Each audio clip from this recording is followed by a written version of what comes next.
আলহামদুলিল্লাহ, আল্লাহ রাব্বুল আলামিনের দরবারে লক্ষ কোটি শুকরিয়া আদায় করি যে মহান আল্লাহ তাবারক ওয়া তাআলা আমাদেরকে দীর্ঘ একটি সপ্তাহ পর জুমার সালাত আদায় করার উদ্দেশ্যে কল্যাণপুর সাহেব মসজিদে আসার জন্য এবং জুমার পূর্বে অত্যন্ত গুরুত্বপূর্ণ কিছু বিষয়ের আলোচনা শুনে নিজের জীবনকে উজ্জ্বল করার মতো তৌফিক দান করলেন। মহামালিকের দরবারে শুকরগুজার হই, হৃদয় উজাড় করে বলিষ্ঠ কণ্ঠে আওয়াজ দিয়ে সকলে পড়ি আলহামদুলিল্লাহ। রমাদানুল মুবারকের তৃতীয় জুমায়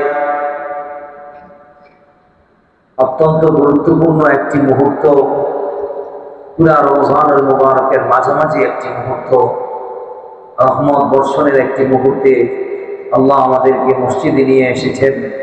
এই জন্য আরো একবার শুকরিয়া আদায় করে বলি আলহামদুলিল্লাহ।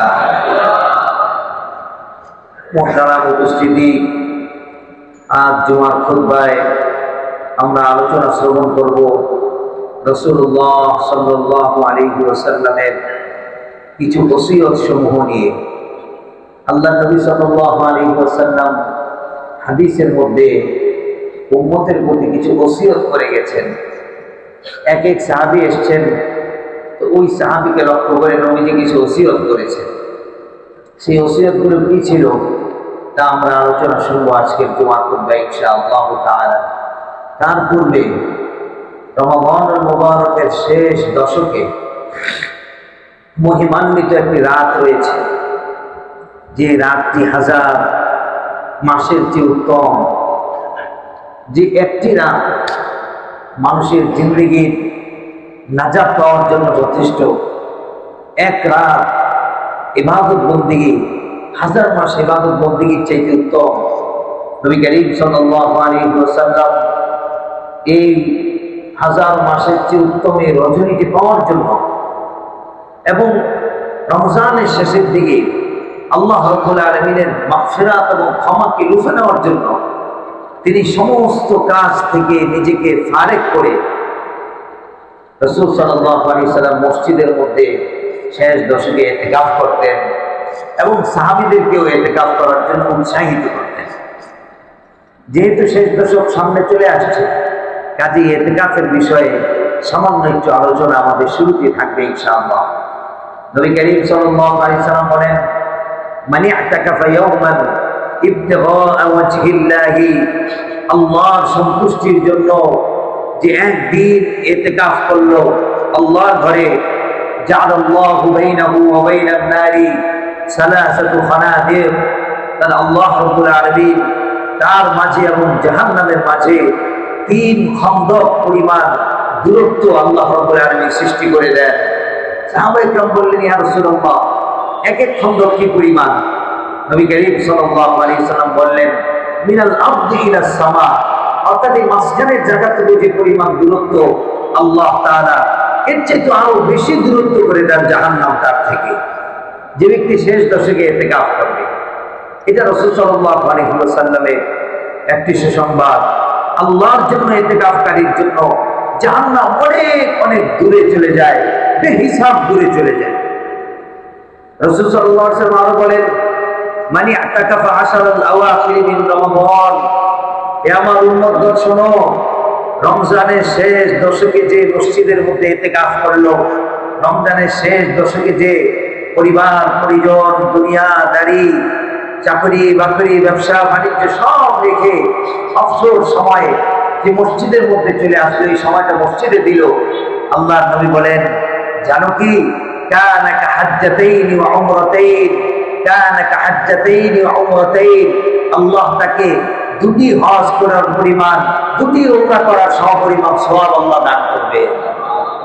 লক্ষ টাকা খরচ করে যে হজ করতে যাওয়া হয়, লক্ষ টাকা খরচ করে যে উমরা করতে যাওয়া হয়, আল্লাহর নবীজি বলেন, শেষ দশকে ইতিকাফ করো, 2টি হজ 2টি উমরা, 2টি হজ 2টি উমরা, 2টি হজ 2টি উমরার সমপরিমাণ সওয়াব আল্লাহ তাআলা দান করে দেন। সুবহানাল্লাহ পড়েন। নবী করিম সাল্লাল্লাহু আলাইহি ওয়াসাল্লাম ইরশাদ করেন, ইন্না লিল মাসাজিদি আওতাদান আল মালাইকাতু জুলাসাউহুম, নিশ্চয়ই ইতিকাফকারীদের জন্য ফেরেশতাগণ মসজিদের পিলারের কোনায় কোনায় বসে যায়। ইন গাবু ইফতাকিদুনহুম ওয়া ইন মারিজু আদুহুম। দীর্ঘদিন ইতিকাফকারী মসজিদে থাকার কারণে ফেরেশতাদের সাথে একটি মহব্বত হয়ে যায়। এই ব্যক্তিটা যদি কোনো সময় মসজিদে না আসে তাহলে ফেরেশতারা তাদেরকে খোঁজ করতে যায়। ওয়া ইন মারিজু আদুহুম। আর যদি এই ব্যক্তিটা কখনো অসুস্থ হয় ফেরেশতারা তাকে দেখার জন্য, তাকে অভিবাদন দেওয়ার জন্য, সান্ত্বনা দেওয়ার জন্য তার বাসায় চলে যায়। সুবহানাল্লাহ। ওয়া ইন কানু ফি হাজাতিন। আর এই ইতিকাফকারী যদি কখনো কোনো হাজতে পেরেশানিতে পড়ে আআনুহুম। ওই যে ফেরেশতার দল যারা মসজিদের মধ্যে অবস্থান করেছিল তারা তাকে সহযোগিতা করার জন্য সামনের দিকে এগিয়ে যায়। সুবহানাল্লাহ। তাহলে ইতিকাফ করার কি ফজিলত আপনি চিন্তা করুন। একদল ফেরেশতার সাথে মহব্বত হলো, তিনি আপনাকে অসুস্থ করে দেখার জন্য গেল, আপনি বিপদে পড়লে সাহায্য করার জন্য গেল, আবার আপনি যখন অনুপস্থিত থাকবেন আপনাকে খোঁজার জন্য বের হয়ে গেল। এই ফেরেশতাদের সাথে ঘনিষ্ঠতা সৃষ্টি হওয়ার অন্যতম একটি মাধ্যম হলো শেষ দশকের ইতিকাফ। আরো একবার বলি সুবহানাল্লাহ। মুহতারাম উপস্থিতি, রাসূল সাল্লাল্লাহু আলাইহি ওয়াসাল্লাম আরো বলেন, আল মুআতাকিফু ইয়াতাকিফু নাফসাহু লিল্লাহি আযজা ওয়া জাল। ইতিকাফকারী সে নিজেকে আল্লাহর জন্য সমর্পণ করে দেয়। ইতিকাফকারী নিজেকে আল্লাহর জন্য মসজিদে সঁপে দেয়। ওয়া ইয়াহতারিজু মিনাল মাআসি। এবং 10টা দিন সে গুনাহ থেকে বিরত থাকে। বিদা ইউসাবু আলাইহি সাওয়াবুস সালাতি দাইমান। আল্লাহর নবী বলেন, যতক্ষণ মসজিদে থাকলো এই ব্যক্তিটা বসে আছে, এই ব্যক্তিটা ঘুমিয়ে আছে, এই ব্যক্তিটা শুয়ে আছে, আল্লাহর নবী বলেন যেহেতু সে নিয়ত করে মসজিদে এসেছে আল্লাহ তাআলা অনবরত তাকে নামাজের সওয়াব দিতেই থাকেন। জোরে বলুন সুবহানাল্লাহ। অনবরত তার নামাজের সওয়াব। ইতিকাফকারী বসে আছে, নামাজের সওয়াব। ইতিকাফকারী শুয়ে আছে, নামাজের সওয়াব। ইতিকাফকারী খাচ্ছে, নামাজের সওয়াব। ইতিকাফকারী কথা বলছে, নামাজের সওয়াব। আল্লাহর রাসূল বলেন যেহেতু সে নিয়ত করে মসজিদে ঢুকে গেছে আর গুনাহ থেকে মুক্ত আছে, আল্লাহ অনবরত তাকে নামাজের সওয়াব দিতেই থাকেন। শুধু এতটুকু দিয়ে শেষ নয়, মুহতারাম হাজিরিন, আল্লাহর নবী সাল্লাল্লাহু আলাইহি ওয়াসাল্লাম আরো বলেন, আল মুআতাকিফু ইয়াকুনু শিবহাল মালাইকাতি বিত-তাসবিহ ওয়াল ইবাদাত। ফেরেশতারা যেমন সর্বদাই তাসবিহ পাঠ করে, ফেরেশতারা যেমন সর্বদাই ইবাদতে থাকে, একজন ইতিকাফকারী 10 দিন ইতিকাফ করার মাধ্যমে সর্বদাই সে ফেরেশতাদের মতো ইবাদত করার সমপরিমাণ সওয়াব আল্লাহ তাআলা দান করেন এবং ফেরেশতাদের সাথে একটা মিল আল্লাহ তাআলা ওই ব্যক্তিকে দিয়ে দেন। ফেরেশতাও সর্বদা ইবাদত করছে আর এই ব্যক্তির নামেও সর্বদা ইবাদতের সওয়াব লেখা হচ্ছে। সুবহানাল্লাহ। নবী করিম সাল্লাল্লাহু আলাইহি ওয়াসাল্লাম অভ্যাস ছিল, কানা নবী সাল্লাল্লাহু আলাইহি ওয়াসাল্লাম, আল্লাহর নবীজি ইযা আতাকাফা, যখন ইতিকাফ করার জন্য আসতেন, তরহালাহু ফিরাশাহু, তখন নবীজির হুজরা মোবারক, যারা আপনারা গিয়েছেন হজ করতে, উমরা করতে মদিনা শরীফে, আপনারা দেখেছেন একটা রওজা, একটা রিয়াজুল জান্নাহ আছে। আল্লাহর নবীর ঘর আর মেহরাব এর মাঝখানের অংশটুকু রিয়াজুল জান্নাহ। এখানে কয়েকটা খুঁটি আছে, এই এক একটা খুঁটির এক একটা নাম আছে। এক একটা খুঁটির নাম উস্তুয়ানে জিবরাইল।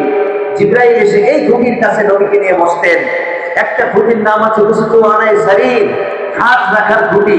এই খুঁটির জায়গায় নবী করিম সাল্লাল্লাহু আলাইহি ওয়াসাল্লাম ইতিকাফের সময় তিনি খাট বিছিয়ে তিনি এখানে অবস্থান করতেন। আজও পর্যন্ত হাজী সাহেবরা গেলে উস্তুয়ানে সারির, হাত রাখার জায়গা খুঁটিটা এখনো নজরে পড়ে।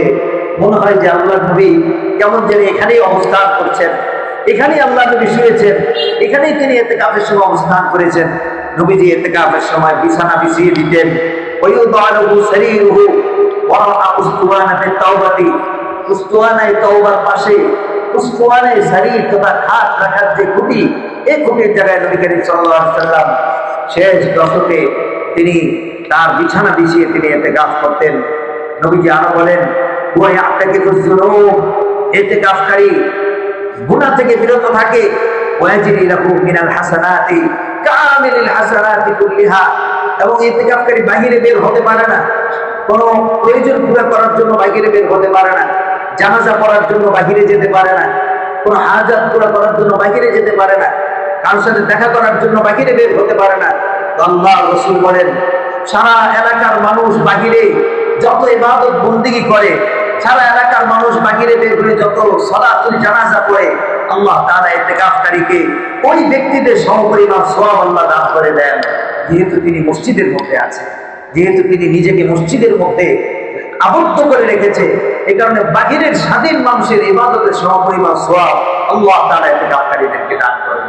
সেই ইতিকাফের মুহূর্তটি হলো 20 রমজান আসরের পরে প্রবেশ করতে হবে, সূর্য ডুবার আগে আগে, আবার ঈদের চাঁদ উঠলে আল্লাহর ঘর থেকে বের হতে হবে। এমন ভাবে বের হবে কেমন যদি আল্লাহ তাআলা সমস্ত গুনাহগুলো ধুয়ে মুছে সাফ করে তারপরে আল্লাহ তাআলা তাদেরকে বের।